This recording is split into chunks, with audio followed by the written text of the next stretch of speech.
مرغی کے پنجے کھانا، کیا مرغی کے پنجے کھانا جائز ہے؟ عدنان عبداللہ کشمیر سے۔ محمد یوسف انڈیا سے، کیا الٹے ہاتھ کی انگلیوں پر ذکر کر سکتے ہیں یا صرف سیدھے ہاتھ پر کرنا چاہیے؟ سنت کیا ہے؟ دیکھیں، سنت طریقہ جو ہے نا گنتی گننے کا، وہ یہ نہیں ہے جو ہمارے ہاں رائج ہے۔ ہم ایسے کرتے ہیں سبحان اللہ سبحان اللہ سبحان اللہ 33 دفعہ یہاں پھر 33 دفعہ الٹے ہاتھ پہ۔ جائز یہ بھی ہے، کوئی گناہ کی بات نہیں ہے، لیکن نبی صلی اللہ علیہ وسلم کے دور میں جو گننے کا رواج تھا نا وہ اس طرح تھا: 1 2 3 4 5 6، پھر 7 میں جو ہے نا انگلی تھوڑا نیچے آئے گی، 8 9، اور یہ 10 کا نشان، یہ نشان تھا 10 کا، 11 12 13 14 15 16 17 18 19 20، پھر اسی طرح 1 2 3 4 5 6 7 8 9 10، یہ 30 ہو گیا۔ اس طرح مجھے آتی ہے یہ 100 تک گنتی، تو ہم نے اپنے شیخ حضرت مفتی رشید احمد صاحب سے سیکھی تھی۔ تو نبی صلی اللہ علیہ وسلم کے گننے کا یہ طریقہ ہوتا تھا، عقد الانامل، انگلیوں کو اس طرح سے آپ، تو وہ سیدھے ہاتھ پہ ہی پوری 1000 تک کی گنتی ہو جاتی ہے بڑے آرام سے۔ تو میں نے 100 تک یاد کی ہوئی تھی طلب علمی کے دور میں، تو اس لیے میں تسبیح اسی طرح پڑھ رہا ہوتا ہوں، اس طرح انگلیوں پہ نا 100 تک، لیکن یہ سیکھنی پڑتی ہے، تو جن کو آتی ہے وہ سکھا سکتے ہیں، اور کتابیں بھی لکھی ہوئی ہیں اس پہ، وہ کتاب پڑھ کے آپ سیکھ سکتے ہیں۔ تو نبی صلی اللہ علیہ وسلم تسبیح ہاتھ پہ ہی پوری اسی طرح سے سیدھے ہاتھ پہ ہی پڑھا کرتے تھے۔ الٹا ہاتھ جو ہے وہ ناپاکی کو صاف کرنے کے لیے، اس طرح کے کاموں کے لیے، لیکن اب لوگوں کو یہ والی طریقہ آتا نہیں ہے، عقد انامل یعنی انملہ پہ جو ہے وہ گنتی گننے کا طریقہ اب لوگوں کو آتا نہیں ہے، یہ چیز ختم ہو گئی ہے۔ تو اب آسانی کے لیے پھر یہ کرتے ہیں 33 دفعہ سیدھے ہاتھ پہ، 33 دفعہ الٹے ہاتھ پہ، تاکہ 99 دفعہ یہ عمل ہو جائے، پھر ایک دفعہ ویسے ہی تو 100 دفعہ ہو جائے گا۔ تو اب لوگوں نے اپنی آسانی کے لیے یہ رکھا ہوا ہے، تو جائز ہے سیدھے ہاتھ کے ساتھ الٹے ہاتھ سے بھی، کیونکہ اب صرف سیدھے ہاتھ پہ پڑھیں گے تو یاد رکھنا مشکل ہوگا، تو لیکن بہتر یہی ہے کہ صرف سیدھے ہاتھ پہ تسبیح کی جائے۔ فرض نماز کے بعد مسنون اذکار، فرض نماز کے بعد کون سا ذکر سنت ہے؟ محسن نواز میلسی سے۔ دیکھیں، رسول اللہ صلی اللہ علیہ وسلم سے مختلف اوقات میں مختلف اذکار ثابت ہیں۔ 3 دفعہ سبحان اللہ، 33 دفعہ سبحان اللہ، 33 دفعہ الحمدللہ، 34 دفعہ اللہ اکبر، یہ بھی ثابت ہے۔ 33 دفعہ سبحان اللہ، 33 دفعہ الحمدللہ، 33 دفعہ اللہ اکبر، اور آخری مرتبہ لا الہ الا اللہ وحدہ لا شریک لہ لہ الملک ولہ الحمد وہو علی کل شیء قدیر، 100 کا عدد اس طرح سے پورا کریں، یہ بھی ہے۔ آیت الکرسی بھی ہے، اللہم انت السلام والی دعا بھی ہے، اللہم لا مانع لما اعطیت ولا معطی لما منعت ولا ينفع ذا الجد منک الجد، یہ دعا بھی ہے۔ تو یہ اسی طرح 10 دفعہ سبحان اللہ، 10 دفعہ الحمدللہ، اور 10 دفعہ اللہ اکبر، یہ بھی ہے۔ تو اب علماء کیا اس میں اختلاف ہوا ہے، بعض علماء کہتے ہیں فرض نماز کے بعد یہ سارے وظائف پڑھے جائیں اور سنتیں اس کے بعد پڑھی جائیں، لیکن احناف کا جو موقف ہے اس بارے میں، بر صغیر کے علماء کا جو موقف ہے وہ یہ ہے کہ 2 طرح کی حدیثیں ہمیں ملتی ہیں۔ بعض حدیثوں میں ملتا ہے کہ نبی صلی اللہ علیہ وسلم صرف اللہم انت السلام کے بقدر بیٹھتے تھے اور پھر آپ کھڑے ہو جاتے تھے، سنتیں پڑھتے تھے پھر آپ گھر جا کے۔ تو اور بعض حدیثوں میں ہے کہ فرض کے بعد یہ کرتے تھے، تو اس لیے تطبیق کی یہ صورت ہمارے نزدیک بہتر ہے کہ جن حدیث میں آتا ہے کہ فرض کے بعد یہ معمولات تھے، تو اس میں فرض سے مراد ہے کہ فرض اپنی تکمیل کے بعد، یعنی سنتوں کے ذریعے فرائض کی تکمیل ہوتی ہے، یعنی فرض نماز اپنے لوازمات کے ساتھ جب مکمل ہو جائے تو، اور یہ احتراز ہے اشراق اور دیگر نوافل سے، کہ نوافل کے بعد نہیں بلکہ فرائض کے بعد، تو فرائض کے فوراً بعد مراد نہیں ہے، بلکہ جو فرائض کے جو لوازمات ہیں سنت مؤکدہ اس کے بعد، تاکہ وہ احادیث جس میں آتا ہے کہ نبی فرض کے بعد صرف اللہم انت السلام کے بقدر بیٹھتے تھے، وہ احادیث اور وہ احادیث جس میں آتا ہے فرض نماز کے بعد یہ وظائف پڑھنے چاہیے، دونوں میں تطبیق ہو جائے۔ تو یہ ہماری رائے ہے۔ عرب میں ایسا نہیں، عرب کہتے ہیں فرض کے فوراً بعد ہو، وہ سنتوں میں تاخیر کرتے ہیں، ہماری نظر میں سنتوں میں تاخیر کرنا افضل نہیں ہے دیگر احادیث کی وجہ سے، یہ اختلافی مسئلہ ہے، تو ہم اسی کی کو ترجیح قرار دیتے ہیں، راجح قرار دیتے ہیں کہ فرض نماز کے بعد آپ مختصر دعا پڑھ لیں اللہم انت السلام والی، تاکہ اس حدیث پر بھی عمل ہو جائے جس میں آتا ہے نبی اللہم انت السلام کے بقدر بیٹھتے تھے، اور پھر سنتوں کے بعد آپ یہ تمام وظائف پڑھ لیں، یا کبھی کوئی وظیفہ پڑھ لیں کبھی کوئی پڑھ لیں۔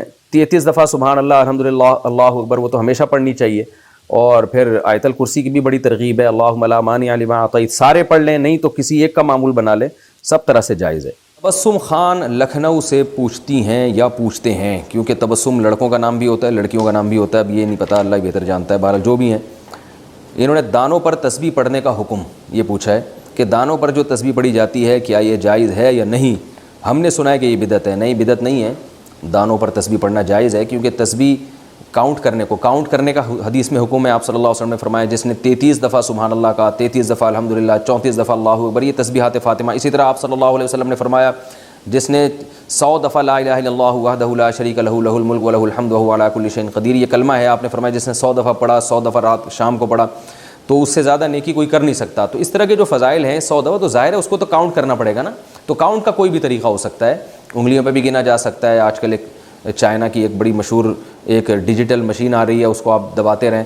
تو کاؤنٹ جس طرح سے بھی کیا جائے کھجور کی گٹھلیوں پر، تو وہ مقصد وہ تسبیح کے وہ دانے نہیں ہوتے، مقصد گننا ہوتا ہے. تو کسی بھی طریقے سے آپ گن سکتے ہیں. رات کو تسبیح فاطمی کب پڑھیں؟ رات کو تسبیح فاطمہ وتر کے بعد پڑھنی چاہیے یا جب بستر پر بیٹھیں تب پڑھنی چاہیے؟ جاوید احمد کشمیر سے. دیکھیے جب یہ بستر پہ لیٹ جائیں نا اس وقت پڑھنے کا حکم ہے. حدیث ہے رسول اللہ صلی اللہ علیہ وسلم کی صحیح حدیث ہے. حضرت فاطمہ رضی اللہ تعالی عنہا نبی صلی اللہ علیہ وسلم کے پاس آئیں، عرض کیا کہ یا رسول اللہ میں گھر میں بہت خدمت کرتی ہوں، ہاتھوں پہ نشان پڑ جاتے ہیں چکی پیسنے سے، کوئی گھر میں خادم کا انتظام کر دیں. آپ صلی اللہ علیہ وسلم نے فرمایا میں تمہیں ایسا عمل نہ بتاؤں جو خادم سے بہتر ہے؟ فرمایا ضرور بتائیے. تو آپ صلی اللہ علیہ وسلم نے فرمایا 33 دفعہ. فرمایا جب تم بستر پہ سونے کے لیے لیٹ جاؤ، حضرت علی سے بھی آپ نے فرمایا، حضرت فاطمہ سے بھی، کہ جب بستر پہ سونے کے لیے لیٹ جاؤ. ایک روایت میں آتا ہے کہ آپ صلی اللہ علیہ وسلم خود حضرت فاطمہ کے گھر گئے اور حضرت علی اور حضرت فاطمہ کے درمیان میں بیٹھ کے آپ نے ان کو نصیحت فرمائی کہ جب تم سونے کے لیے بستر پہ لیٹ جاؤ 33 دفعہ سبحان اللہ، 33 دفعہ الحمدللہ اور 34 دفعہ اللہ اکبر پڑھو. یہی تسبیحات پڑھنے کا حکم ہر نماز کے بعد بھی ہے اور رات جب ہم سونے کے لیے لیٹ جائیں تو اس وقت بھی ہے. تو یہ وتر کے بعد نہیں پڑھے جائیں گے بلکہ جب آپ بستر پہ سونے کے لیے لیٹ جائیں تو اس وقت پڑھی جائے گی یہ تسبیح. اور اس کی یہ فضیلت ہے کہ آپ صلی اللہ علیہ وسلم نے اپنے داماد اور اپنی بیٹی کو یہ تسبیحات بتائیں اور فضیلت یہ بتائی کہ یہ گھر میں خادم سے بہتر ہے. یعنی خادم سے تمہیں وہ کچھ حاصل نہیں ہوگا جو تمہیں ان تسبیحات پڑھنے سے قیامت میں جو اجر ملے گا، تو اس اجر کو دیکھ کر تم یہ کہو گے کہ ہم نے دنیا مصیبت میں گزار دی. مصیبت سے مراد یعنی مشقتوں میں گزار دی، تو جو اجر ہمیں مل رہا ہے یہ اس خادم سے کروڑہ گنا زیادہ ہے. اس خادم سے ہمیں جو سہولت ملتی اس سے اتنا مزہ نہیں آئے گا جتنا اس اجر کو دیکھ کے قیامت میں مزہ آئے گا. اللہ ہم سب کو توفیق عطا فرمائے. نماز کے بعد کون سی تسبیح پڑھیں؟ نماز کے بعد میں نے امام صاحب اور بہت سے لوگوں کو کچھ تسبیح پڑھتے ہوئے دیکھا ہے. کیا نماز کے بعد کوئی خاص تسبیح ہوتی ہے پڑھنے کی یا پھر کچھ بھی پڑھ سکتے ہیں؟ عبداللہ کراچی سے. کچھ بھی پڑھ سکتے ہیں لیکن جو سنت تسبیح ہے وہ پڑھنی چاہیے. تو فرض نماز کے بعد تو آپ صرف اللہم انت السلام و منک السلام تبارک یا ذا الجلال والاکرام پڑھیں. اس کے بعد سنت موقدہ پڑھیں. اس کے بعد پھر آپ 33 دفعہ سبحان اللہ، 33 دفعہ الحمدللہ، 34 دفعہ اللہ اکبر یہ بھی پڑھ سکتے ہیں. یا 33 دفعہ سبحان اللہ، 33 دفعہ الحمدللہ، 33 دفعہ اللہ اکبر اور ایک دفعہ پھر لا الہ الا اللہ وحدہ لا شریک لہ لہ الملک ولہ الحمد وہو علی کل شیء قدیر یہ بھی پڑھ سکتے ہیں. اللہم لا مانع لما اعطیت ولا معطی لما منعت ولا ينفع ذا الجد منک الجد یہ بھی، آیت الکرسی بھی. اس کے علاوہ بھی تسبیحات ہیں بہت سی مساجد میں آج کل وہ لٹکی بھی ہوتی ہیں. سعودی عرب میں تو خاص وہاں مسجدوں میں اس کا اہتمام ہے کہ سنت تسبیحات میں نے تو ہر مسجد میں دیکھی ہیں. تو بڑا اچھا عمل ہے یہ. تو مسجد والوں کو چاہیے کہ وہ تسبیحات جو معمولات اور وظائف نبی صلی اللہ علیہ وسلم فرائض کے بعد پڑھا کرتے تھے وہ لکھ کے لگا دینے چاہیے تاکہ لوگ ان سے یاد کر لیں، ورنہ یہ تسبیحات تو نبی کا معمول تھا یہ پڑھا کر. مرغی کے پنجے کھانا، کیا مرغی کے پنجے کھانا جائز ہے؟ عدنان عبداللہ کشمیر سے. جی ہاں جی، مرغی کے پنجے بھی مرغی ہی کا حصہ ہیں، کھا سکتے ہیں لیکن صفائی اچھی طرح سے ہو اس کی، کیونکہ وہ گند میں گھومتی رہتی ہے، تو ذرا تمیز سے صفائی ہو تو کھا سکتے ہیں. بڑا مفید ہے کہتے ہیں ڈاکٹر لوگ. تالیاں بجانا، کلیپنگ کا حکم. کالجز اور اسکولز میں کسی تقریب کے موقع پر تالیاں بجانا کیسا ہے جبکہ اسے کوئی برا نہیں سمجھا جاتا؟ رحمت اللہ پشین سے. دیکھیں تالیاں بجانا ایک ایسا عمل ہے جس کو قرآن نے نا ایک اچھے طور پہ تذکرہ نہیں کیا اس کا. جیسے قرآن میں آتا ہے وما کان صلاتہم عند البیت الا مکاء وتصدیہ، کہ یہ جو مشرکین مکہ ہیں نا ان کی نماز حرم میں کیا ہے؟ سیٹیاں اور تالیاں. یعنی یہ کام یہ کرتے ہیں، حرم میں بیٹھ کے سیٹیاں بجاتے ہیں، تالیاں بجاتے ہیں.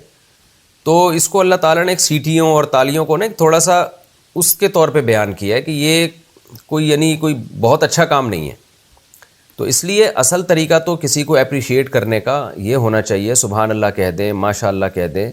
آپ کو یاد ہے پہلے جب مسلمانوں کے مشاعرے ہوا کرتے تھے تو شاعروں کو داد دینے کے لیے واہ واہ کہا جاتا تھا، واہ واہ واہ، سبحان اللہ، مکرر۔ تو اصل جو مسلمانوں کا ہمیشہ سے کلچر رہا ہے وہ اسی طرح کے الفاظ کہہ کے کسی کو اپریشیٹ کرنا۔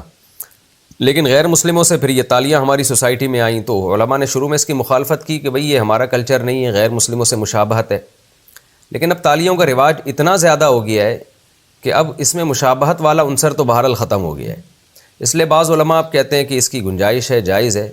تو جائز تو ہے، ناجائز تو کوئی بھی میرا خیال ہے نہیں کہے گا اس کو اس زمانے میں، کیونکہ کلچر کا یہ بہت زیادہ پھیل گئی ہے یہ چیز، اور صریح حرام ہے بھی نہیں۔ اگر کوئی صریح حرام ہوتی نا تو پھر تو جتنی بھی پھیل جائے اس سے کوئی فرق نہیں پڑتا۔ مثال کے طور پر سود حرام ہے، اگر وہ ساری دنیا بھی سود کھانے لگے گی تو حلال نہیں ہو جائے گا، اور خنزیر جو ہے وہ حرام ہے، ساری دنیا بھی کھائے گی تو حرام ہی رہے گا۔ لیکن کچھ مسائل ایسے ہوتے ہیں کہ جن کے بارے میں شرعی نصوص واضح نہیں ہوتی، واضح طور پر منع نہیں کیا شریعت نے، بس قرآن نے جس طرح سے بیان کیا اس سے لگتا ہے کہ اللہ تعالیٰ کو یہ عمل پسند نہیں ہے، لگتا ہے اس سے، کوئی واضح اس میں نصوص نہیں ہے۔ ہاں مشابہت غیر مسلموں کی اس کی وجہ سے ناجائز کہا جن حضرات نے کہا، تو وہ مشابہت بھی ختم ہو گئی ہے، تو اس لیے ناپسندیدہ تو بہرحال ہے یہ، لیکن حرام یا ناجائز نہیں کہہ سکتے اس کو۔ اگر کسی تقریب میں تالیاں بجا کے ہی کسی کو اپریشیٹ کیا جا رہا ہے تو بجانے میں کوئی حرج معلوم نہیں ہوتا۔